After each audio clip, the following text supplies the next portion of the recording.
Welcome back. I'm Zylith, and this is Masterclass 2 in our AI mini-series.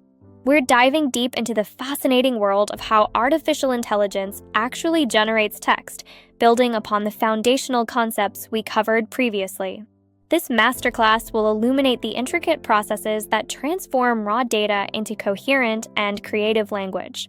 In Masterclass 1, we explored how a transformer understands language, how it meticulously reads your input, interprets the complex relationships between words, and forms a deep, nuanced internal representation of meaning. We saw how these models process information to grasp context and intent, laying the groundwork for what comes next in the generation process. Today, we continue this incredible journey. We're moving from the realm of understanding to the dynamic process of generating. This transition takes us from mere interpretation to the exciting act of creation. We will unravel the mechanisms that allow AI to produce novel and meaningful text, step by step. We will uncover precisely how an AI model actually produces text, not as a whole, but one token at a time, building sentences and paragraphs incrementally. Furthermore, we'll examine how different settings dramatically change the model's output, influencing its personality, creativity, confidence, and overall stylistic approach. Understanding these controls is key to mastering AI text generation. Let's begin our exploration with what happens immediately after the transformer layers have meticulously finished encoding your input. This is the critical juncture where the model transitions from comprehending your request to formulating its response, setting the stage for the generation phase. After the model has fully understood your prompt, having processed all the nuances and context, it now needs to decide what to say in response. The very first and fundamental step in that intricate process is producing something called logits. These logits are the initial internal signals that guide the model's subsequent choices. Logits are simply raw, unfiltered internal scores assigned to every single possible token the model could potentially generate next from its vast vocabulary. These numerical scores might be large, small, negative, or positive, reflecting the model's initial, unrefined preference for each token. They are the direct output of the model's final layer before any further processing. It's crucial to understand that these logits are not probabilities in their raw form. They're not even directly interpretable as likelihoods or certainties. Instead, they are merely the model's internal preference signals, a kind of raw neural activation, before anything truly meaningful or probabilistic is computed from them. They represent a pre-probability state. To visualize this abstract concept, imagine a giant, expansive wall completely covered with thousands upon thousands of individual word tiles. Each tile represents every single word, symbol, or subword unit known as a token that the model has ever learned and can potentially generate. This wall embodies the model's entire vocabulary. Next to each of these word tiles on the wall is a dynamic, glowing number that appears random and chaotic in its value and intensity. Some of these numbers shine brightly, indicating a stronger internal signal. Others barely glow, suggesting a weaker signal. Some even appear negative. This entire wall of fluctuating, glowing numbers precisely represents the raw logits generated by the model. In essence, at this stage, the model is internally communicating, "Here is the raw strength of how much each potential token is resonating with what I currently think should come next in the sequence, but I haven't made a definitive, final decision yet." It's a state of internal deliberation, weighing all possibilities without commitment. However, these raw logits cannot be used directly for making a token selection. They don't inherently add up to 1, which is a requirement for probabilities. They're not normalized in any way. A negative logit doesn't signify a negative probability, which is impossible, and a very large logit doesn't automatically translate to absolute certainty. They lack a common scale. It's analogous to trying to compare temperatures from different measurement scales all at once. Imagine having readings in Celsius, Fahrenheit, and Kelvin all mixed together without conversion. Nothing lines up consistently, and you simply can't make sense of what's truly hotter or colder without first converting them to a unified scale. Logits are similarly disparate. That crucial conversion step, The essential process that transforms this initial chaos of raw logits into a structured, interpretable format is performed by a mathematical function called Softmax. Softmax acts as the bridge, bringing order and meaning to the model's internal preferences. Softmax is, in fact, one of the most important and frequently used ingredients in modern AI architectures, particularly in neural networks. It takes all those messy, unnormalized logit values and elegantly converts them into a clean, smooth, and perfectly normalized probability distribution across all possible tokens. This transformation is fundamental for decision-making. The way Softmax accomplishes this transformation is both elegant and mathematically precise. It first exponentiates each individual logit value. This exponentiation step significantly amplifies the differences between the logits, making higher scores much more distinct. Then, it divides each of these exponentiated results by the sum of all exponentiated values, ensuring that the final outputs sum to 1. The final output of the Softmax function is a list of probabilities, one for each possible token, that always and reliably add up to exactly 1. In this probability distribution, tokens corresponding to higher initial logits become much more prominent and receive higher probabilities. Conversely, tokens with lower initial logits fade significantly into the background, receiving very low probabilities. A particularly helpful analogy to grasp the effect of Softmax is to imagine a dark theater stage. On this stage, many actors are standing, representing all the possible tokens. Softmax, in this scenario, is like the stage manager who precisely turns on a powerful spotlight to illuminate the scene. The actors who correspond to the highest logits get the brightest and most intense light from the spotlight, making them clearly visible and prominent. However, the other actors, representing lower logit tokens, still remain faintly visible in the dim background. Softmax doesn't eliminate possibilities entirely, it simply highlights the ones that are most relevant and likely, allowing for a nuanced selection.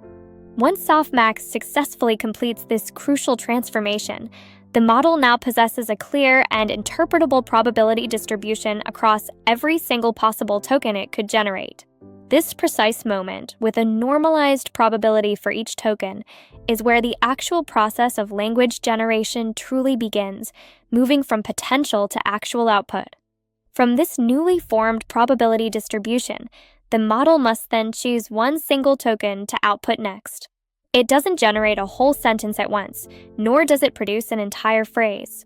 The process is granular. It selects just one tiny, atomic piece of text, which could be a word, a part of a word, or a punctuation mark. And after meticulously choosing that single token, the model attaches it to the end of your original prompt, effectively extending the input sequence. It then feeds this entire new, longer sequence back into the transformer, initiating a fresh cycle.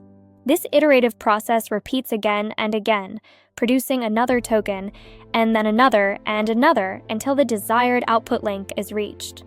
Everything the model writes, no matter how long, complex, or intelligent it may seem, is fundamentally built through this deceptively simple yet incredibly powerful repetitive loop. Each word, each sentence, each paragraph is a result of this token-by-token generation process, continuously feeding back its own output as new input.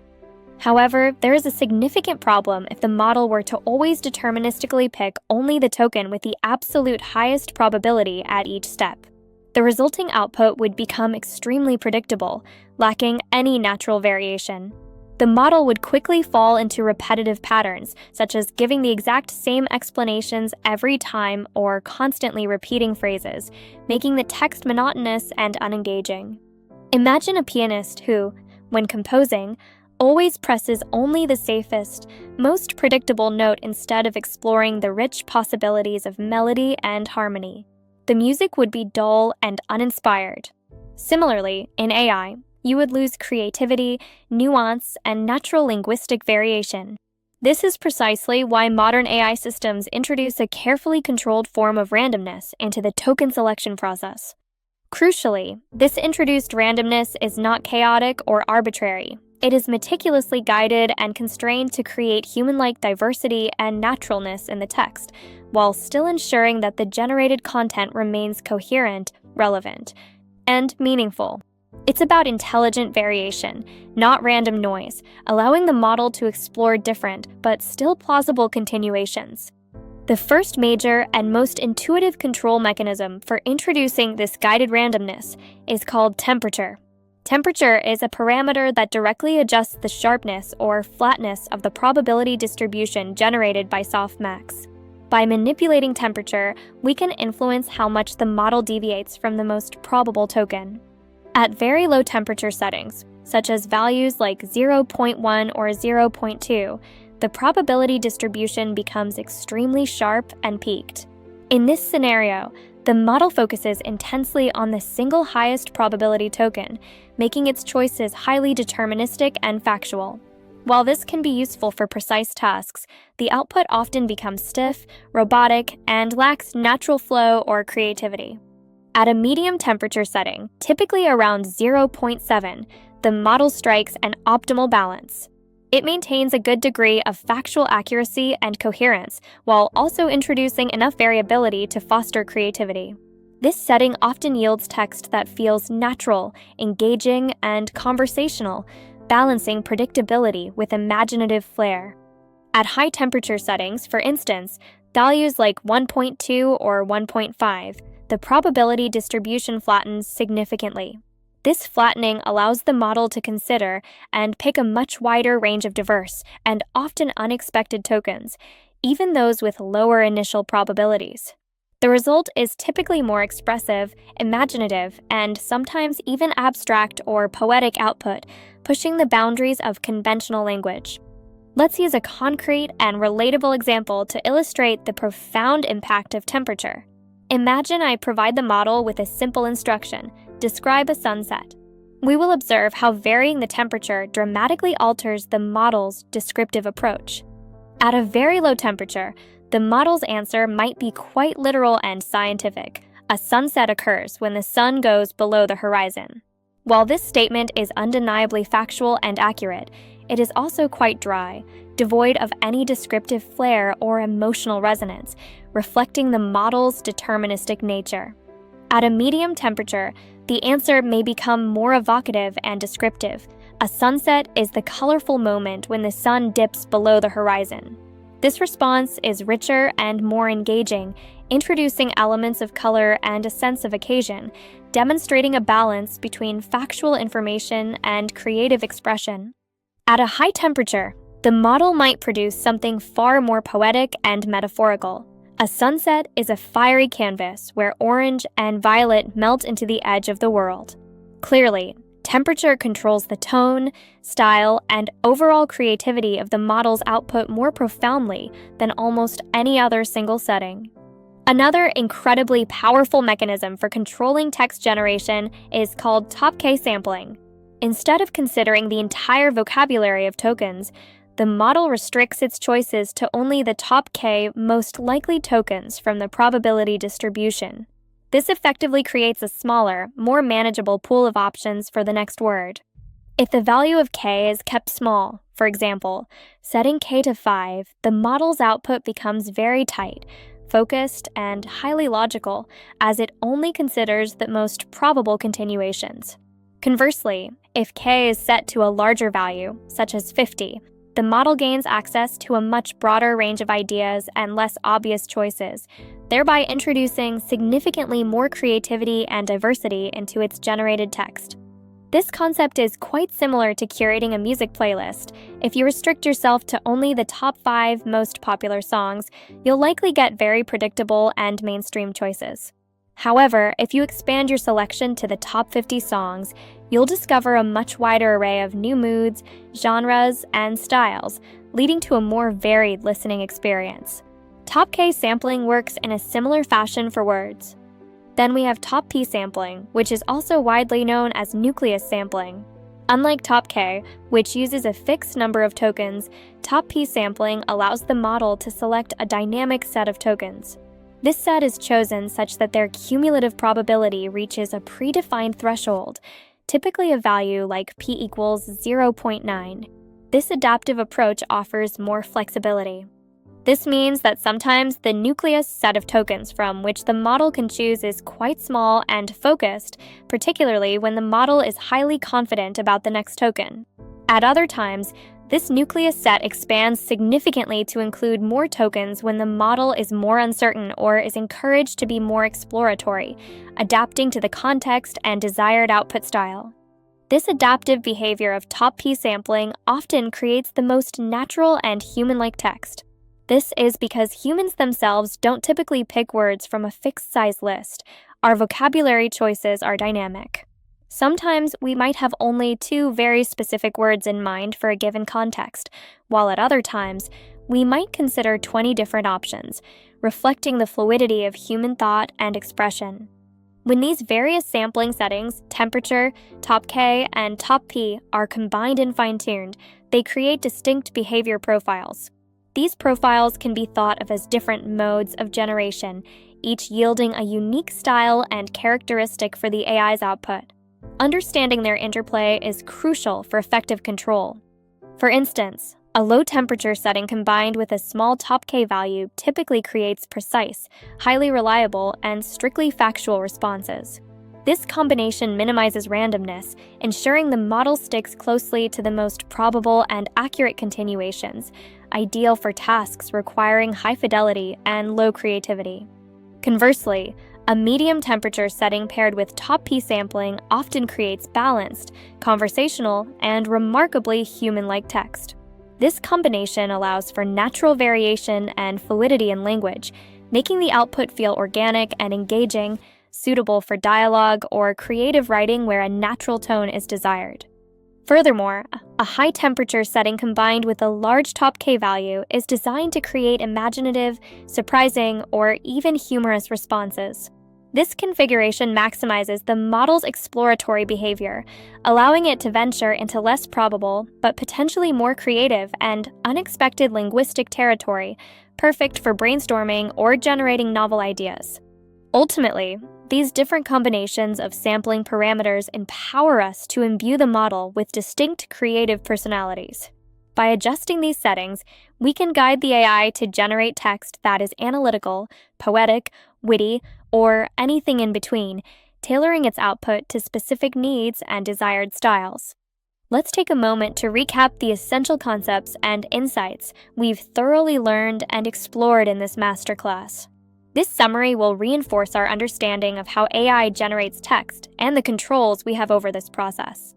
We began by exploring how logits are the raw, unnormalized internal scores produced by the model immediately after the transformer layers have fully understood and encoded your input. These raw scores are the initial signals of the model's preferences for the next token. Following that, we studied in detail how the Softmax function plays a critical role in transforming those messy, raw logit scores into a clean, smooth, and interpretable probability distribution. This transformation is essential for making meaningful token selections. We then learned why purely deterministic choices, always picking the highest probability token, inevitably produce repetitive and uninspired text. We contrasted this with how carefully controlled randomness, guided by specific parameters, creates natural variation and human-like output. Finally, we explored the 3 primary sampling mechanisms: temperature, top K sampling, and top P sampling. We delved into how each of these settings individually and in combination profoundly shapes the tone, personality, and overall creativity of the generated text, offering powerful control to the user. It's truly remarkable to consider that everything the model writes, from a simple, concise sentence to a complex, multi-paragraph essay, is meticulously generated one token at a time, using these fundamental mechanisms and iterative processes. This token-by-token approach is the core of modern AI text generation. In Masterclass 3, we will go even deeper into the practical application of these concepts and explore how you can control AI models directly through advanced prompting techniques. This will include mastering system prompts, effective priming strategies, pattern steering, role guidance, and constructing advanced chains that significantly improve the quality and relevance of the model's output. Get ready to unlock even more potential.